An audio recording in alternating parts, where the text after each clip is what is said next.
Viral di media sosial, warga desa Cimuja, Kecamatan Cimalaka, Kabupaten Sumedang, Jawa Barat dihebohkan dengan penemuan uang pecahan Rp1.000. Uang pecahan Rp1.000 tersebut awalnya ditemukan seorang anak kecil di parit. Sekretaris Desa Cimuja Lukman Hakim mengatakan uang itu ditemukan di parit irigasi di sekitar persawahan, terbungkus sebuah kantong plastik dan sudah bercampur lumpur.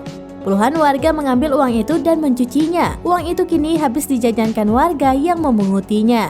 Uang kertas pecahan Rp1.000 itu ditemukan pada Selasa 5 Juni 2023. Penemunya adalah Dimas berusia 12 tahun, anak lelaki yang sedang berburu layangan putus. Sambil menunggu kesempatan mendapatkan layangan, Dimas bermain di parit. Dia melihat benda seperti uang kertas keluar dari sobekan kantong plastik.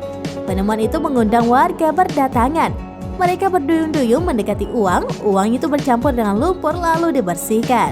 Hingga saat ini, pemerintah Desa Cimuja belum mendapatkan laporan dari warga yang merasa kehilangan uang.